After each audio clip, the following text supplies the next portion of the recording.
कभी सोचा है कि किसी शांत दिखने वाले पेड़ के नीचे जमीन के अंदर क्या चल रहा होता है? हाँ, मतलब एक पूरी दुनिया है वहाँ। फंगल नेटवर्क है, माइक्रोब्स हैं। बिल्कुल। एक अनदेखा समाज जो हर पल बन रहा है, संवाद कर रहा है। तो सवाल ये उठता है कि क्या हमारा इंसानी समाज अ, वो भी कुछ ऐसा ही है, प्रकृति का ही एक रूप? दिलचस्प सवाल है। आज हम इसी पर थोड़ी बात करेंगे, है ना? हमारे पास ये स्रोत है, समाज, एक बायोफिल्म या वनस्पति तंत्र। हाँ, इसी के कुछ हिस्सों को देखेंगे और समझने की कोशिश करेंगे कि ये जो प्राकृतिक सिस्टम है, जैसे बायोफिल्म या पेड़ों का नेटवर्क, और हमारा समाज, इनमें क्या समानताएं हैं। बिल्कुल। कहाँ तक ये एक दूसरे की परछाइयाँ हैं। तो चलो शुरू करते हैं। ये बायोफिल्म वाला आइडिया क्या है? मतलब थोड़ा इसे खोलते हैं। हाँ, तो बायोफिल्म बेसिकली क्या होता है कि बहुत सारे सूक्ष्म जीव, माइक्रोब्स, एक साथ आते हैं अच्छा। कि वो आपस में तालमेल बिठाते हैं, सिग्नल भेजते हैं। सिग्नल? कैसे सिग्नल? जैसे कि वो एक कोरम सेंसिंग करते हैं। अच्छा। मतलब जब उनकी संख्या काफी हो जाती है ना, हाँ हाँ। तो वो सब मिलकर अपना बर्ताव बदलते हैं। जैसे कोई बड़ा फैसला ले रहे हो सब मिलकर। अरे वाह।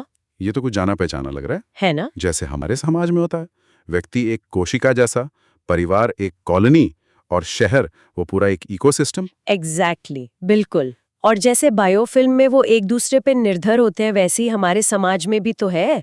जनमत या जिसे हम कलेक्टिव कॉन्शियसनेस कहते हैं। सही बात है। अलग अलग लोग मिलकर एक बड़ी ताकत बन जाते हैं। हाँ। और ये निर्भरता सिर्फ माइक्रोब्स तक नहीं है। जैसे वो फंगल माइसीलियम का जिक्र आता है। हाँ। कवक जाल। हाँ, कामाख्या के जंगलों के संदर्भ में शायद। हाँ, वही। वो तो और भी गहरा कनेक्शन दिखाते हैं। पेड़ों की जड़ों के बीच फैले होते हैं ये। जड़ों के बीच? मतलब क्या करते हैं ये? ये एक तरह का अंडरग्राउंड इंटरनेट समझ लीजिए, पेड़ों का। इंटरनेट? सच में? हाँ, मतलब वो पोषक तत्व शेयर करते हैं, पानी शेयर करते हैं, और यहाँ तक कि जानकारी भी। जैसे मान लीजिए एक पेड़ पर कोई कीड़ा हमला करे, हाँ। तो वो पेड़ इस नेटवर्क के जरिए दूसरे पेड़ों को सिग्नल भेज सकता है, चेतावनी दे सकता है। कमाल है, ये तो बिल्कुल हमारे व्हाट्सएप या सोशल मीडिया जैसा हो गया। हाँ, कह सकते हैं, पर शायद ये उससे कहीं ज्यादा गहरा और जीवन देने वाला है। प्रकृति का ये कम्युनिकेशन सिस्टम सर्वाइवल के लिए है, आपसी सहयोग पर टिका है। ये बात तो सोचने वाली है। अच्छा, कामाख्या का जिक्र आया तो अंबुबाची पर्व भी याद आता है। हाँ, अंबुबाची। जब कहते हैं कि देवी रजस्वला होती हैं और धरती को आराम दिया जाता है, खेती वगैरह रुक जाती है। ये थोड़ा दिलचस्प है ना? हाँ, बिल्कुल। क्या ये सिर्फ एक धार्मिक रीति है या इसमें कोई गहरा मतलब छुपा है? वही मैं सोच रहा था, जैसे एक तरह का सामाजिक पॉज या डिटॉक्स। प्रकृति आराम कर रही है तो समाज भी थोड़ा थम जाए, खुद को हील करने के लिए। ये एक बहुत जरूरी सवाल उठाता है।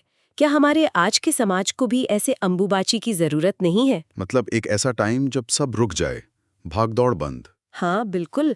जब प्रोडक्टिविटी का प्रेशर ना हो, समाज को थोड़ा स्पेस मिले, अंदरूनी मरम्मत के लिए, रिन्यू करने के लिए। लेकिन हम तो रुकने को, ठहरने को बर्बादी समझते हैं आजकल। यही तो दिक्कत है। प्रकृति हमें सिखाती है कि आराम और फिर से उठ खड़े होने का जो चक्र है, वो ग्रोथ के लिए जरूरी है। ये रुकना मतलब खाली बैठना नहीं है। तो फिर क्या है? ये एक एक्टिव प्रोसेस हो सकता है। अंदर ही अंदर चीजें ठीक हो रही हैं, रीऑर्गेनाइज हो रही हैं, ताकि समाज और मजबूत होकर निकले। पर हमारी ये जो 24/7 वाली संस्कृति है ना, हाँ। वो इसे होने नहीं देती। बिल्कुल। नतीजा? शायद ये जो सामूहिक थकान है और एक गहरे जुड़ाव की कमी महसूस होती है, वो इसी वजह से है। पर क्या इस पर कोई साइंटिफिक एंगल भी है?